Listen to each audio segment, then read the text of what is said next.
But no, anyway, let's get into it. It sounds like the present, I think.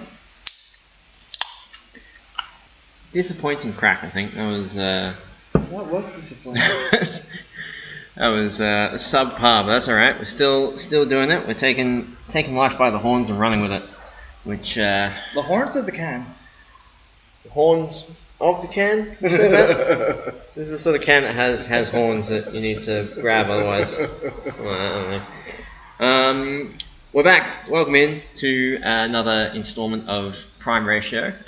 Very late recording in the scheme of things, but I had a technical whoopsie earlier this week, and so the scheduled post actually got deleted by a laptop update. Oh, so those laptops. An hour of really good impromptu chats, scripted chats, gone forever. But I've made it up to you. We're back with a familiar face and voice. Hello, I'm Jerome. I'm back. Alex is back, and it's been a minute. I think in general on podcasts, it's been a while since we've heard from you. We've heard stories about various events that have been planned, but we'll get into that later.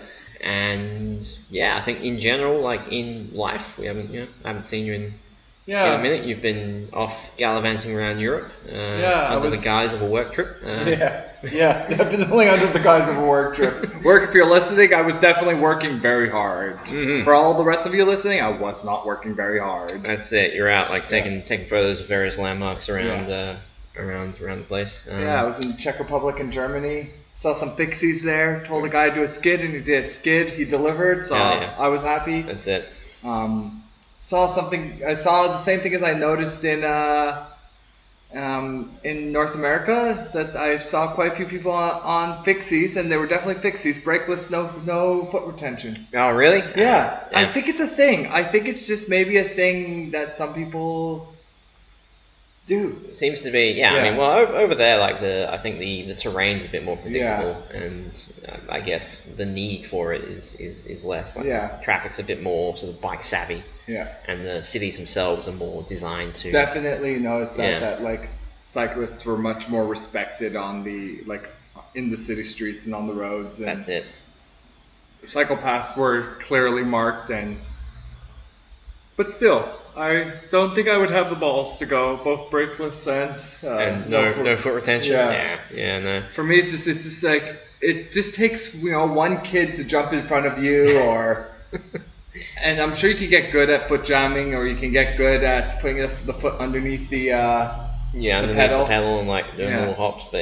But when to e-brake, I think it would just be that little bit more sketchy. Exactly. I've thought about whenever I sort of go out for a ride to either pick something up, I'm in the shop to ride my regular bike, which has clip-in pedals. I have to change shoes and stuff, and I've been tempted to just roll out and wing it.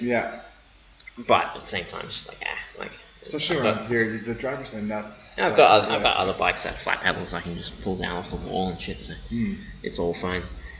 But no, we're coming into this without really a plan. Do we ever have a plan? Yes, actually. one of the things that's changed is I've started writing plans and guidelines for what to talk about. But I figured it's been long enough. We have the chemistry. And there's no force on earth that can take that away from us. No force on earth. I don't know, that was But no, beyond what's been mentioned on podcasts, because I assume you've been keeping up to date. Let's say I have. In general, I'm very out of date of a lot of things. I've been trying to keep up to date as much as I can. Excellent. All right, cool. Yeah. So beyond that, has there been anything exciting sort of going on? Built a new bike. You picked up a Look, right? A Look AL's 464. Yeah. Very nice. So it actually ended up being Zach's bike. He was at the Burns Brigade Annual. Oh this year. Yeah. He was with Ed, the one who ended up winning the custom painted frame. That's he was right. one of his mates. That's right. And cool. he had this beautiful look with questions. Zach, if you're listening, some of the parts on there were a bit questionable, but some incognito nice parts on there as well. There was Thompson stem and seed posts. Very nice. That were defaced. But the serial numbers seem to match up with the regular serial numbers, which makes me think that they are legit. Just been sort of blacked out too. Yeah, I have a feeling that they somewhat, whoever it was, either him or whoever owned the parts before, just took some acetone to it just to give it that incognito look. Exactly. Yeah. And then some incognito omnium cranks as well that I thought at first were fake, but have a serial number on there. I thought, looking at them, this is a frame that I looked at as well. To more to like buy and resell. Yeah. I looked at it and I thought they were the in-house Just Ride It branded cranks. Yeah. And I do remember back in the day when SRAM initially announced they were discontinuing the Omnium. Steve, the owner of JRI, he went and essentially bought out the local distributor warehouse of Omnium cranks. Right. Got them shipped to his one of his manufacturing places, and got the cranks fitted to frames. Yeah.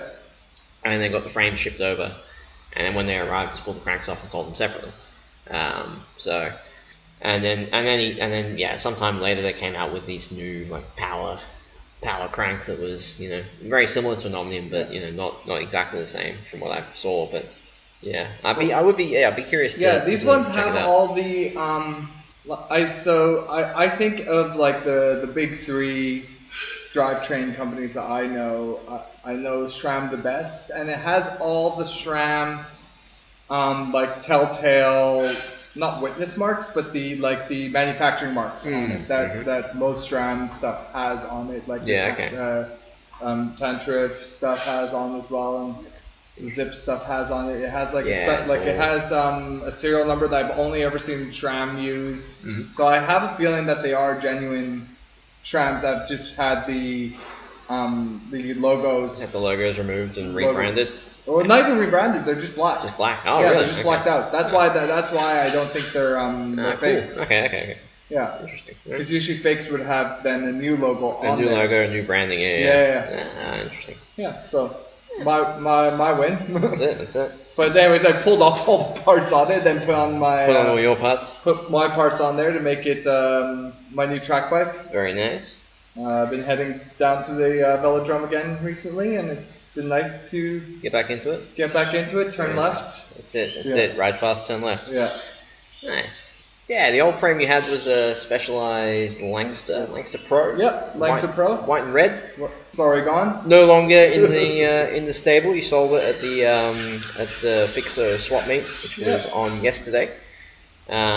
We had a stall, and had a few people show up and drop some stuff off to sell. A few people not, but it was a good time regardless. It was a good time. I always enjoy the Fixo swap meets. Bit disappointed. Everyone else was really happy with it. People were talking particularly about the quality of goods that were there, and you said that it was not quite up to the spec as last year's one. Yeah, I found that there was less. I've been using this phrase a lot in the last 2 days. Less hen's teeth there this year. It seemed like it was a lot more. Maybe this is why people are happy that there was a lot more regular stuff. But there wasn't more stuff that I don't know. I have a list of things I'm trying to find that they don't that have been discontinued and they in weird sizing that I'm trying to find. And that's it. Yeah, you've got that whole spreadsheet. It's all color coded of stuff that you've already got, stuff that you're looking for, stuff that how much I purchased it for, what was the RRSP on it. That's a level I'm not prepared to get to. I have all my serial numbers on there as well for all my different parts. Wow. If the part has serial numbers or any sort of identifying number on it. That is mostly just for in case a frame goes on the walkabout and someone tries to sell something off, I can know very quickly whether it's mine or not. That's it. You hit Max up and remind them of that that handy utility. That one hack that nobody knows. Yeah, for sure.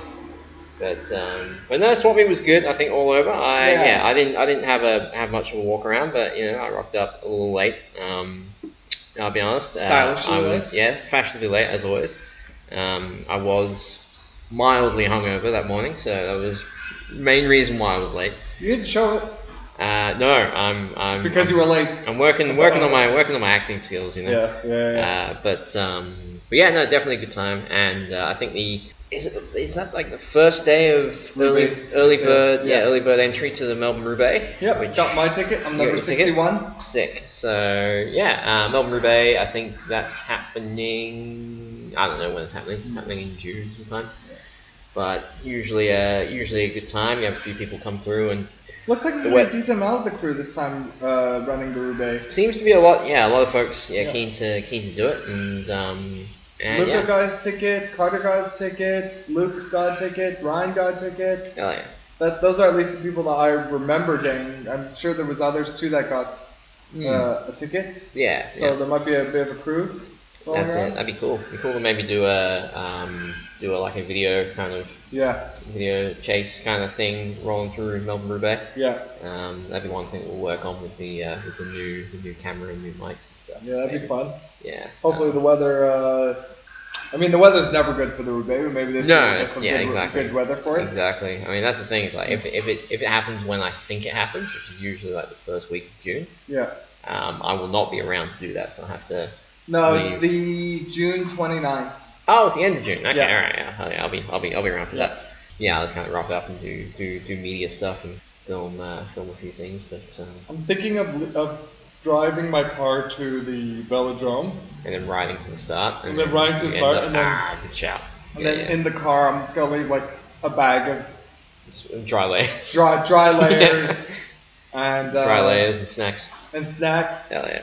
Maybe even get a thermos or something of some hot drinks. Nice. That's it.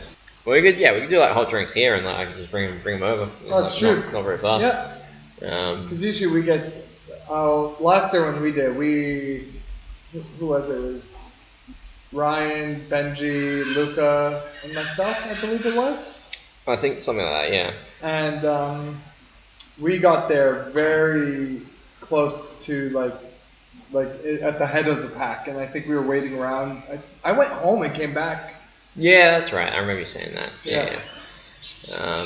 You went home, got changed, and I think had a shower and came back. Had a shower, had a hot drink, and then came back, and people were still arriving. Still rolling through. Yeah. Yeah, it's one of those events where you can sort of take your time and chill. I think I remember the time last time I did it. I linked up with a couple of strangers and rode with them, and we stopped off. I think we stopped off at the pub a couple of times on the way, and that was fun. I think there's definitely, depending on what the weather is, that can be very fun. It's also because a lot of them are cobblestone dirt roads. Yeah. The later in the day you ride on them, the more completely torn up, the more chewed up the terrain is. The terrain is, and it's harder to ride through. Yeah. Last year, I think Luca did it single speed as well, fixed as well. Fixed as well, yeah. We were trying to just blast on through in a decent pace. Yeah, that's it. Yeah. Nah, it'll be interesting to see. I'll be curious. I should hopefully have a new bike by then for that. Ooh. Teaser. The mysterious bike that's been taking, like a year at least. I think more than a year at this point to be built. That's true. Yeah, it's been a while, but it's been teased. Someone local to our hearts has painted up the frame, and I'm gonna shoot a build-up video of it. That would be fun. Yeah, we've been talking off mic a few times about different video projects we want to do. Now that we've kind of figured out the sort of dynamic we want to maintain, and also we've got the tech now that we can do it a lot more easily. So yeah, a lot of stuff coming up. I think normally winter you have like a sort of drop down in in creative output and like media activity. I think this year might be the opposite. But we'll see. We'll see how. Be interesting to hear all you folks listening at home what do y'all want to see in terms of videos. Yeah, like, video what type content. Of videos? Do you want to see ride videos or tutorials, how-tos, and maybe product reviews? Do you want to see build videos? That's it. Yeah, there's a whole bunch. I might put a poll on this episode, and also we'll post up on Instagram. Yeah. What people want to see, and like I've already got some ideas on the back burner for different ideas, and still testing out the new camera. I checked out the footage the other day, and the footage is really good. So I can pair that with some wireless live mics, and we'll be in business. But yeah, have you been? You only got back a few weeks ago. I haven't been riding, not too much. I don't think I've showed up yet to a Monday night ride since I've been back. That's all right. You're gonna show up to this one? I'll have to. I'm running it. That's it. So it won't come out in time. No, it will. This is coming out today. Oh, this is coming out today. Yeah. So if you're listening to it tonight, the first Monday of every month is the slow pace, newcomers welcome, newcomer friendly. We haven't figured out a solid name for it yet, but we'll get there. It might just happen organically. I always just call it like beginner friendly. Yeah, beginner friendly ride. I try and keep under 15 k's distance. Trying to avoid main roads. Trying to avoid the city and trying to avoid main roads, or the CBD, I should say. Yeah, so it's pretty consistently going up, like involving the Merry Creek Trail in one form or another. Yeah. I think the last few times when you've not been around, we've taken into account like who's here. And then usually done a chill ride, but of course because the people who show up, it descends into madness, but it's very chill madness, I think. What, Monday Night Ride descends into madness? Never. I haven't heard of such a thing. Usually it ascends into madness. Yeah. But no, I reckon it'd be good to have you back. You're one of the characters in the weekly cinema production that is my life, at least these days. Especially with all the work and shit I have to do. But, now in theaters. Now in theaters, exactly. But no, we've as I say, come in this afternoon with no real plan. I was just planning on doing a catch up, and I think we've covered all the important things that you've been up to. As far as like the sort of dynamic of the podcast as it has been since you stopped being a co-host, I remember you sent me a message or gave me a call like the like after I released like the first episode with just me, and you were like, you made it seem like I died or something. Like, I'm definitely not dead. I'm definitely still around. I just need to. Life got really busy, especially with work. I've been doing crazy hours at work at the moment, and kind of feeling like I've been, especially with you, I felt bad that we would say, hey, let's record on so-and-so day. And then when so-and-so day comes up. Yeah, that's it. It's just I get home from work at 5 o'clock, 5:30, and I've been talking all day, and I'm just wiped. Absolutely wiped. No energy for anymore. And then I'll say, hey, Felix, can we do it tomorrow? And then you're like, yeah, that's great. We'll do it tomorrow. And then tomorrow rolls around.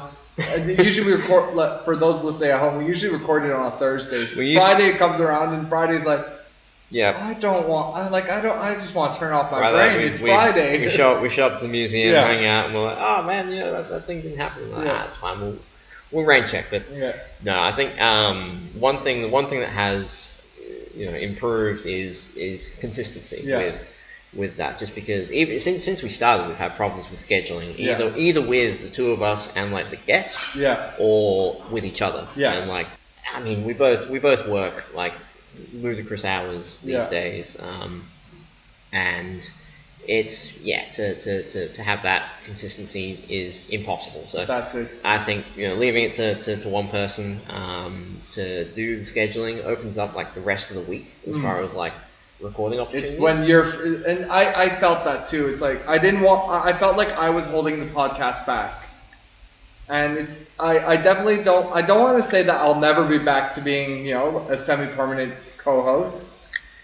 I would like to get back to a point where I can help co-host the podcast with you. Beyond more again. I think it was both of our idea, this podcast, and I'm happy that you have been able to continue the consistency without me, and that's so far everything I've listened to sounds really good and clean, and we hats off to you. Previously we never set ourselves to a schedule. Oh, that was the very beginning. Very beginning we did. Yeah. And then there were like 3 month gaps between episodes, so we were like, something's got to change, and then I think we managed to get a couple out, and just they were good, but again, it's still, the scheduling was never, for one, it was never perfect. Yeah. And for two, it was never a priority. Yeah. Like, we would record when we had either a guest say yes and I'm available, or if we had something important that we wanted to talk about. Yeah. Like, I think last time you and I recorded, we were in your place. Yeah, that's right. And it was like we were gonna try. We haven't bought the new mic yet. We were gonna try the audio, see what it was like. It was questionable, as every recording with that mic has been. But yeah, since then we've upgraded the mic. We've reached a new sort of dynamic, a new method, and I think as far as the structure, we've kind of worked our way up towards that. And I mean, hey, this is a more of a, I think the dynamic is better with two people. I've found. Yeah. And I'm assuming you found that too. As far as like listening to the flow and the sort of back and forth. You can end up with a very controlled, scripted sounding episode, and get all the facts that you want out, and have all the banter as well. You can also, if you're not expecting it, you can have like a really quite extended discussion with the person you bring on. Like talking to Henry when I had him on. He said, to be honest, neither of us had really high hopes as to like how it was going to go, just because Henry is, if you've met him, he's one of the more softly spoken members of the community. I think I'm correct in saying that. I think that's pretty bang on accurate. And it was originally going to be Henry, Geordie, and Taylor. Oh my god. Which in retrospect would have been chaos. Oh my god. Geordie, I love you, but especially Geordie brings chaos. Geordie, I love you. I love you, seriously. Having chaos. Having the three of them, like when I had Tom and Ramsey on with this new format, I was thinking, I honestly don't know how this is going to go. And as was evident, it was like just too much volume of of a podcast to put out in one thing. That would have been like an hour and a half. I mean, it was an hour and a half, but separating it out into two halves was good. And then it kind of gave me time to, I've spoken about this before, but it gave me time to sort of reset and take a minute. So I enjoyed the Ed podcast that was split in two, but sent out as one. Sent out as one, yeah. That was either end of Ed's meeting. Either end of Ed's meeting, and we had dinner and a few beers. So it was quite nice. And that was also meant to be like a 3-person podcast. Max was meant to come on. Yeah, that's right. But yeah, I think the one-on-one is quite nice, and I'm able to sort of conduct and guide the banter one way or another. Yeah. But no. I find being on 3 people podcasts, I think what happens too is that everyone wants to have, like, when there's questions being asked, like, we want to get everyone's opinion. And when everyone's opinion is 4 words, it's great. When everyone's opinion is 4 novels, they like it. It's too much. It's too much, Yeah. and it really starts to add up, like where you get these long-winded, and then discussions between each opinion. Exactly, it all just like flows. Yeah. And I'm not opposed to that, but it becomes a bit much to sort of to handle and to guide. So you end up missing points and stuff like that. It. But no. And again, like we've alluded to it, but we're planning a few alternative media productions, like videos, looking into getting maybe a video podcast platform sorted out, or at least being able to post the podcast up on YouTube, maybe having literally just like an image, like a logo, with just the audio. I was speaking to a few people today actually about designing a logo for the podcast, which would be cool. And just having that up, and if we have a video, then that could be cool too. But just being able to spread it out to more people, and then also having a separate YouTube account for the podcast and for all the Melbourne Alleycat media productions that we do, so we can have it be like something that we both have access to. We can both upload to it if we want. That's it, and work on our own projects, and then that kind of builds the content density, but also like builds brand, the variety and brand as well. So it's I know I've been wanting to get some, just we were talking about, I don't know if we talked about this on air or off air. It all just kind of meshes together. We were talking about it. We were talking about just getting even some merch. Yes, that was the sort of the base idea of your upcoming Alleycat was going to be a merch, like a soft launch of a brand. And that not that Alleycat. Not that Alleycat. That's coming up later. The launch. So there's the launch of like the trash engineer. Yeah, that's right. No, you've told me about this. Yeah, that one is in the I'm now I want to do it during the summer when it's nice weather. That's fair. It requires, it doesn't require nice weather, but it would benefit. It will benefit highly from nice weather. Yep. So that one I'm now slating for probably during the Christmas break time, maybe like right after New Year or right before New Year. Cool.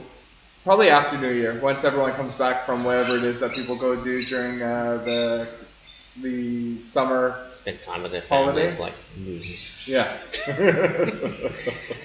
But no, I have an upcoming Alleycat that I'm hoping to get off the ground for the end of May. This is a concept that's been, and actually we'll have some opportunity to I guess observe and hear back on how that format works, because a friend of ours, Curbside Bikes, is doing something, I'm not going to say the same, but similar. Interesting. So Ethan, a friend of mine, I think you've met him before, right? I think so. Yeah. He's shown up a couple times to various Fix Gear Melbourne events and whatnot. He runs a side hustle of Curbside Bikes, which is, as the name suggests, he finds bikes that have been put out for hard rubbish in various states of disrepair and brings them back to wherever he brings them back to. Repaired states. Does them up and then sells them. And so he posted up a thing a few weeks ago, which was very similar to your idea. Interesting. And I think it's instead of being for a race, it was going to be for a bike packing trip. Oh yes, you've seen you've seen that. Yeah. So it's similar concept, but applied differently. And so I'd be curious to see like how that goes when it happens. I think it's scheduled for the middle of the month, so we may be able to talk about it again after it happens. See what we observe. I haven't had the I've known of this race. I just haven't had the bandwidth to like. It sounds like something that's completely up my alley. That's it. Yeah. I just haven't had the bandwidth to get something together off the ground. Yeah, exactly. It is what it is. Like this time of year, I was talked about before, a lot of people either take time off or change career paths, move house, do all that sort of stuff. It's a seasonal thing where just energy gets low, you decide to change it up a little bit and go and do something different.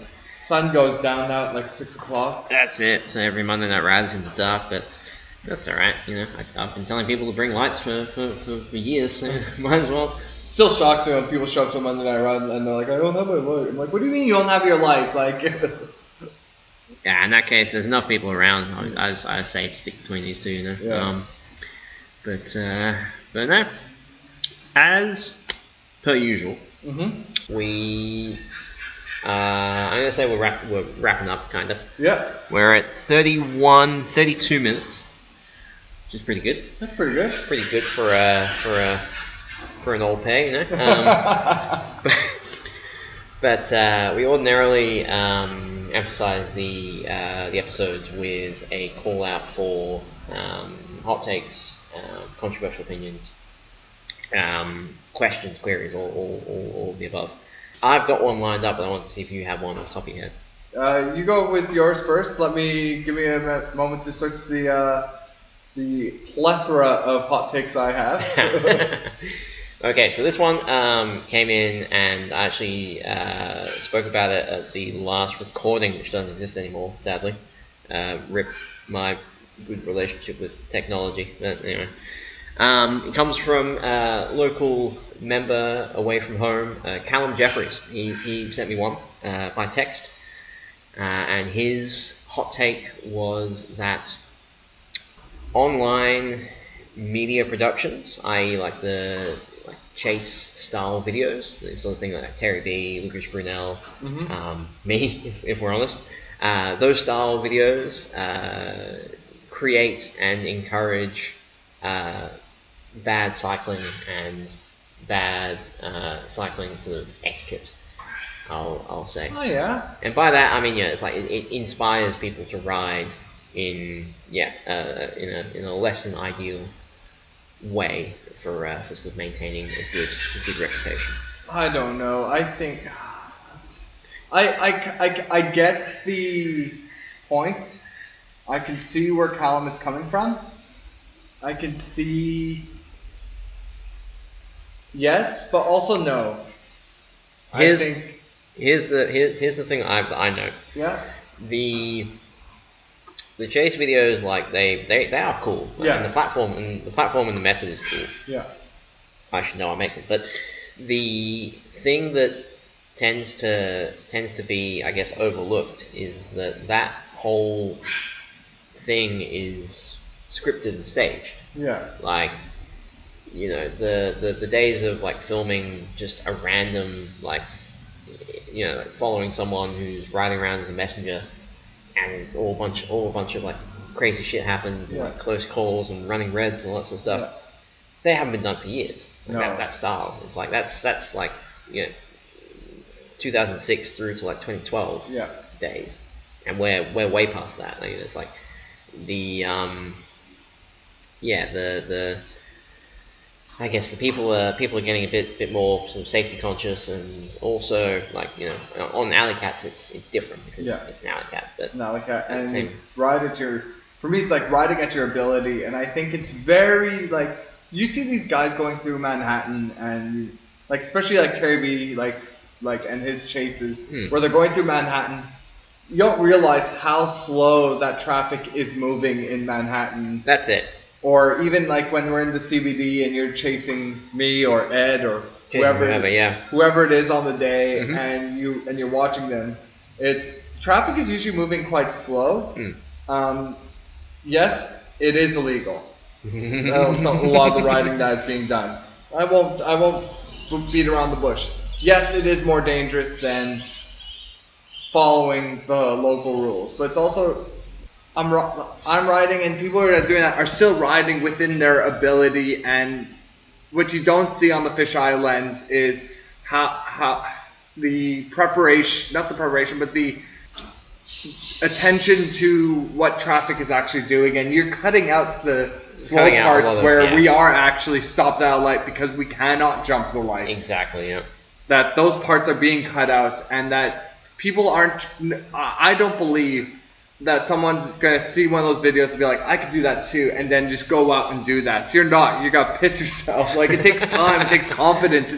And I'm not one of, like, I'm not the best rider. I'm not the most technical rider, but I think I could still do it because I have the experience under me of knowing what the traffic is doing and looking at the traffic and paying attention. And yes, I've had close calls. We all have. You can judge a gap. Is more the thing. Yeah, but I've had close calls, commuting and respecting all the rules.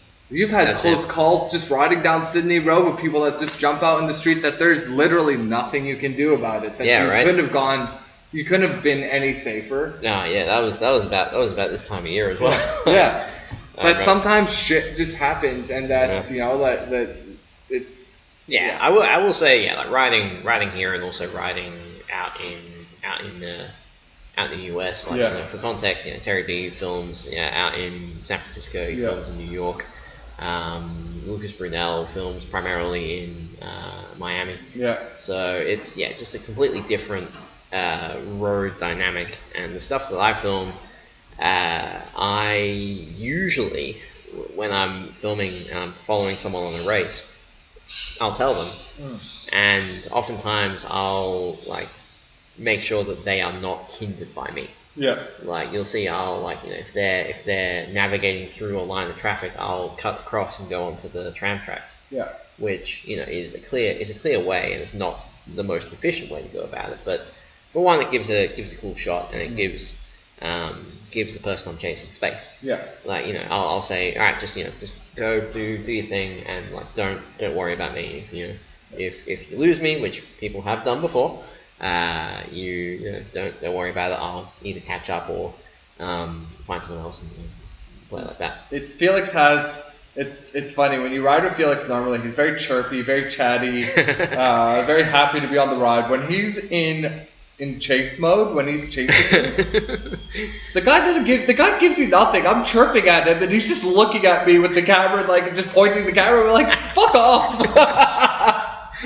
I want to banter. I try my hardest, but I don't use the original audio. So it's like for me it's like I do sort of respond sometimes, but for the most part it's just a waste, I feel. But but again, that's just kind of the way that I film, the way that I edit. And, like the results usually are pretty. Oh, the results are great. The results are great. And so.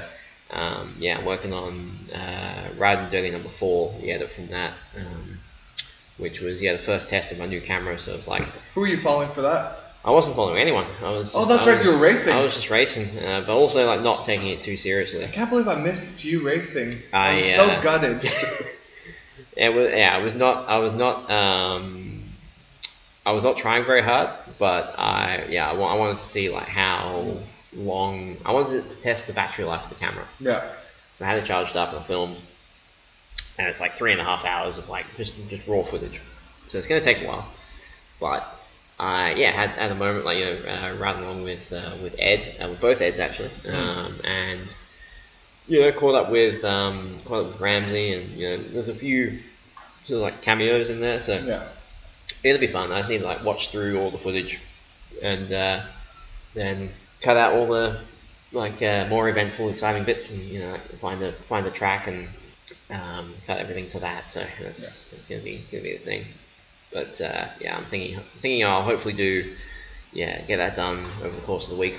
Nice. And see, and then I got a few more like Melbourne Alleycat actually video projects that working on, and some old footage I got to put up. Like more vlog style, because on my personal thing, it's more of like just sort of what I see as opposed to like filming me. Yeah. But a trip I took in January out to Tasmania, I did a vlog, more of a vlog style video, so I'm gonna cut that together and get a few more videos backlogged, and so I can upload and have a strong launch of Melbourne Alleycat. Yeah. Which will be it'll probably happen at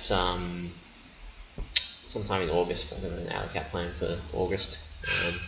Birthday cat, which is Felix doesn't like to To say it, but it's his birthday in August. That's it. Buy him a present for his for the Alleycat in August that he's running. That's it. I got nothing at the last one, despite all the plugs that you gave in the podcast we released like a week before. he is hoping now we've got a couple of months between now and then. We'll see. Get your gifts for him. He likes beer. Beer and sweets, I think. Sweets. But no, I think I'm not sure how we responded to Callum's hot take, but I think we have it's more like it's a video. It's been edited. It's been scripted sometimes. Phone's ringing. We'll pause 1 sec. All right, we're back. Was reminded of a thing that I had. I completely forgotten about the timing. It's okay. It happens. Look, to me, we've rabbited on for a decent amount of time.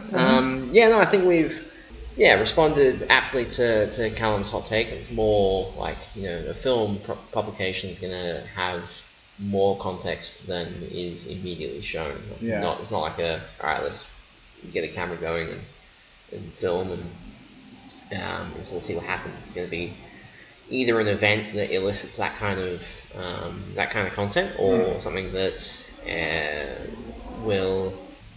something that is already planned. The route is already planned, or There's no one in these videos too that are saying, "Go out and ride like this, ride like me," and I don't know. It's like saying watching the Fast and the Furious or watching videos on YouTube of people doing things with their cars or their bikes, or people doing things that are not necessarily legal are therefore encouraging bad behavior. I think we're all presumably we're all adults. I would say that there are minors on social media, but I think everyone has you can't just because you see it online means that it's doable, it's possible, and you have to make your own judgments. And I don't think Terry B or yourself or Lucas Brudel or anyone else that's running these chase videos should be held accountable for other people. They're not glorifying it. They're not making it look like it's easy. They're not making it look. No one's making it look like it's achievable or doable, or saying you should go out and ride like this as well. Follow me, like it's easy to do it. No one's doing that, and so it's a bit of not responsibility, but it's the onus is on the people that are watching it. If they think they can do it, that's on them. That's it. That's no one else's responsibility. Yeah, cameraman's not gonna stop someone doing something stupid. So it's I feel like the culture that Callum's talking about is a valid culture. Where it inspires people who are not so experienced to try one thing or another. But I also think the culture's moved past that. As I say, it's a dated format. Nowadays it's conducted a lot more responsibly and safely. And so it's just not something that happens that much anymore. That's it. And if people are going out and doing it because they saw it online, then it's the onus is on them. Something happens to it, we're not responsible. We're not responsible or sympathetic. Again, you're not telling them to go out and do it. No, you're saying this is what's happened. Did you have a hot take? You cook something up or pick something from the archives? I do have a hot take. It's probably not a very good hot take, but I'm trying to keep something that's probably light and fluffy. My hot take is I'm tired of the bike industry making low quality components for cheap bikes that are essentially land waste. Example being the bars and saddle that I was trying to give away yesterday to Swap Me and no one wanted them because they were such low quality and and there's a lot out there. You can buy a Trek that had an entry level Trek, and you want to upgrade the bars on it, for example. No one wants those bars that you're pulling off of them. And it's this problem of I'm not saying that brands should spend a lot of money, but there's this problem in the bike industry of there's a lot of waste generated by sub-tier components getting put onto or saddles in particular. Saddles, I think, are the big one. Like there's a threshold to what is good value for money in bikes, and I think that threshold has, it's gone up.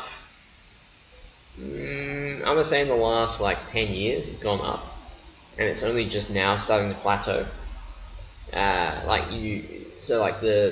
The idea of like a good value for money bike, like whenever someone comes into the shop, for example, and asks, hey, looking for a second-hand bike, I've got no idea what to look for, where do I start, that sort of thing. I'll say, all right, cool, it's like most new bikes that you buy, a good value for money is anywhere from like $800 to $1,500. Yeah, that's reasonable. You can get like a lot of really good options for that money. You can get good options for less than that, but you're now like sifting through a lot of the trash that's out there as well. Exactly. Yeah. And and then the other thing is like secondhand as well. Like you can get something secondhand, but the key with that would be like having someone who either works in the industry or knows the product. To consult either that or be prepared to like spend more to get that bike to that level. And in the long run, if you do that, like I have people who bring bikes in they've bought for $50, and the service is 3-4 times that much.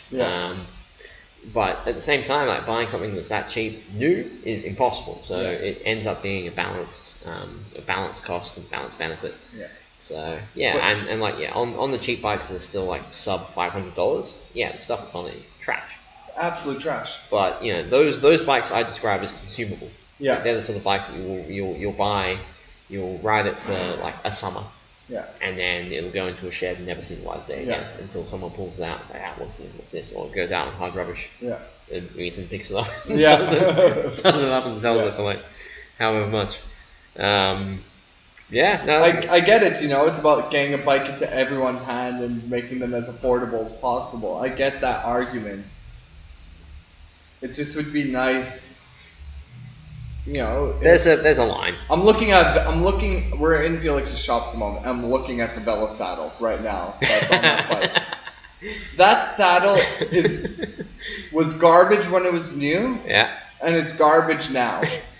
This is the same saddle as what you couldn't give away on the exactly. It's very similar to the saddle I was trying to give away that no one wanted. Like for reference, this is a entry level saddle that you can buy brand new on its own. I think for like $15. Yeah. It has the constitution and the comfort level of a wheel of cheese, and it's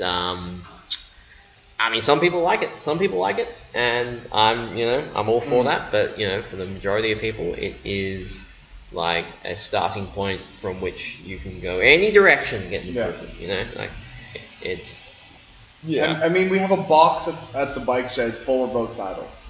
We don't put on bikes at the bike shed because they are terrible. Objectively, I'm sure there's someone out there that loves them, but they just end up being landfill. They end up being waste. And you should build like some racking and like lace them all together and turn it into like a couch and see if that's if it's any more. See if that's any better. Yeah. Probably not, but probably not. But hey, it'd be a novelty.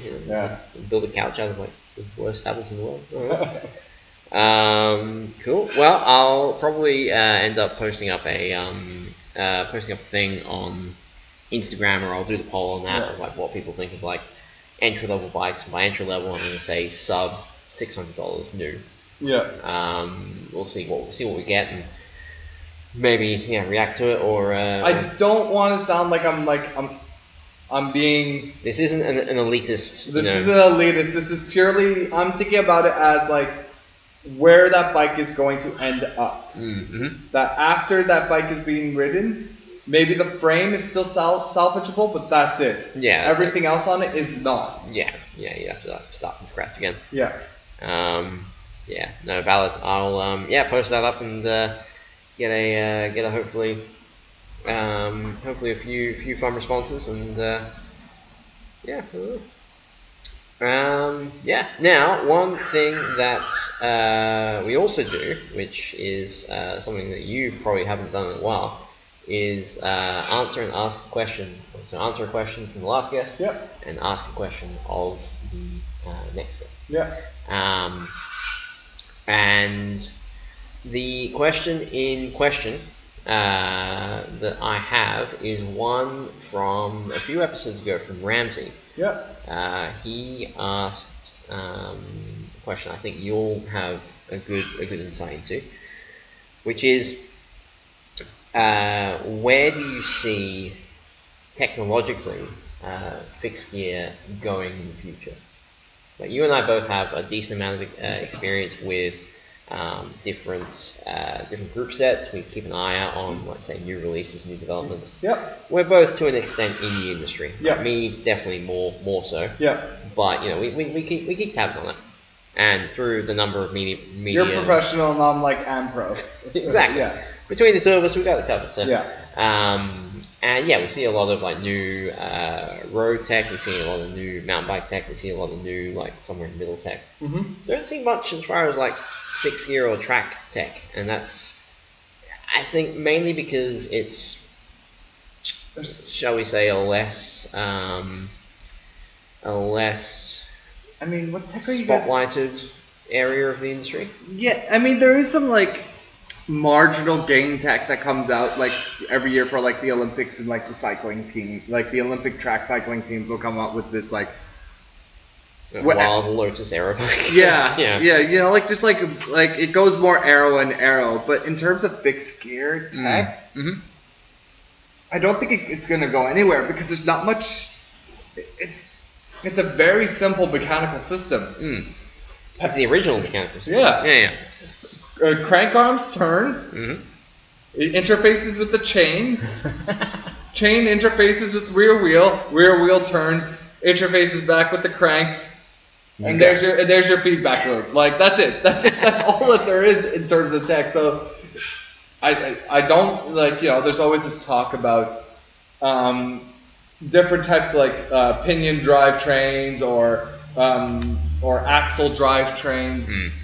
But I think fixed gear is so simple and so uncomplicated that any tech adding to it is just gonna make it more complicated and more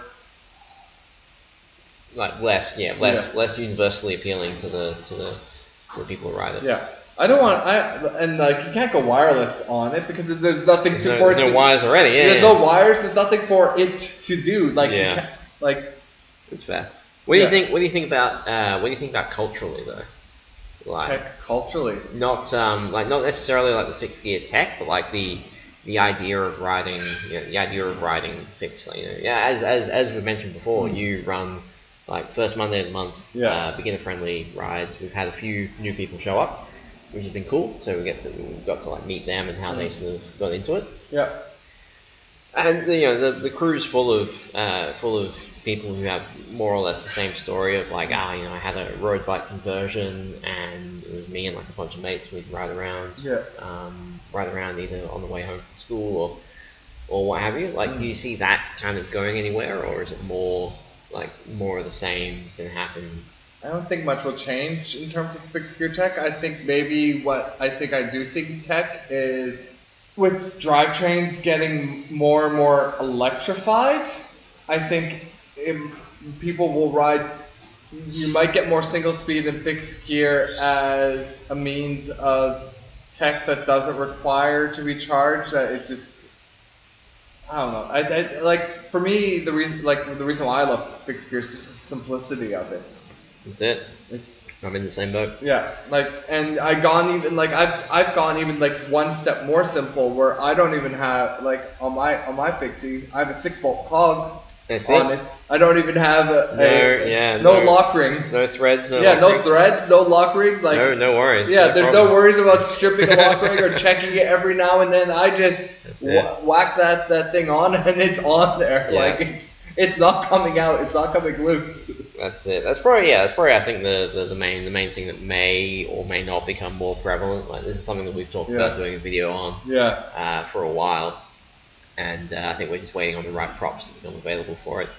But it's one of those things where I think like the tech, you can only really go so far with such a simple system. That's it. And people are always going to be interested in it. People are always going to ride it. Yeah. I mean, hell, you and I are always going to ride it as long as we can. You can innovate the pencil so much. Exactly. It's not a ballpoint pen or anything like that. It's not a mechanical pencil with the lead that pushes up. It's just a fucking pencil. How much can you innovate on a pencil? Pencil you can sharpen with a knife. That's all it is. That's it. It's, cool. Well, I think that's more or less good. Have you got a question for the? I got a question. What you got?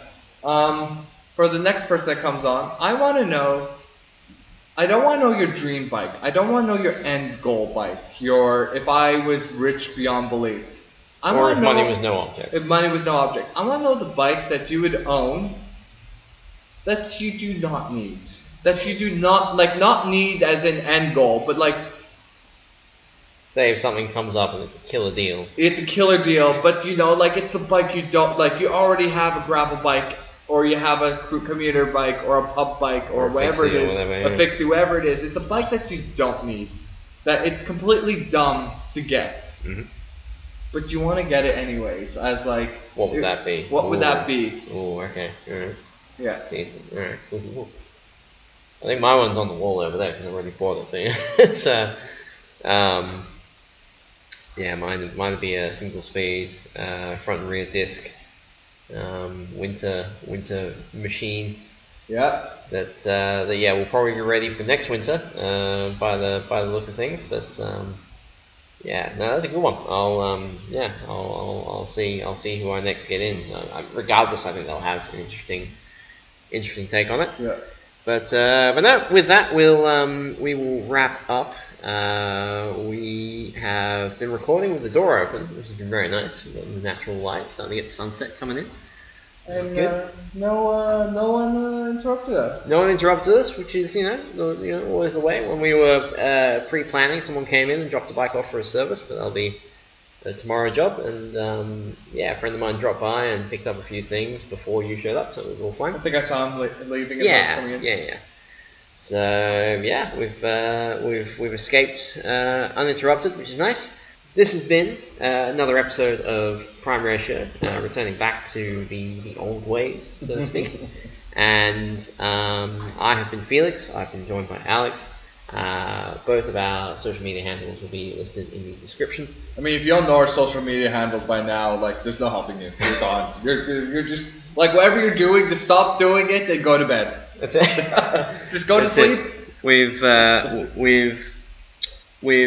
have those listed. Following through with that, very topically, if you ride bikes and you want to ride bikes with some like-minded people, come along to Monday Night Ride. It happens every week, as does Monday. Meeting up at Melbourne Museum at 6 p.m, rolling out at 7. The first Monday of every month is a beginner-friendly Monday Night Ride, led by my esteemed guest here. Yo. Chill pace, party pace, under 15k, ending up at the Catfish in Fitzroy for a Philly cheesesteak and a beer. We have started going to Stomping Ground Brewery for their Monday Night Pizza special. So a little bit of variety there. But come along. Whether you're new to it or you've been riding for years and you just haven't ridden with anyone else, come through. Furthermore, if you have any hot takes, controversial opinions, questions, stories, any other fun stuff, feel free to get in touch, either through our personal Instagram handles or by sending an email to ridebikesandbemerry@gmail.com or hitting us up on Instagram at Melbourne Alleycat. That's MELBURN Alleycat. That's been all of the things. It's a hell of a mouthful of words and stuff. We're done. We're out. And also, yes, actually, no, I've been missing this. Once again, we are back to the old days where we can say, while wrapping up, ride bikes, be merry, and fuck off. Hey, we're back. We're back. Love it.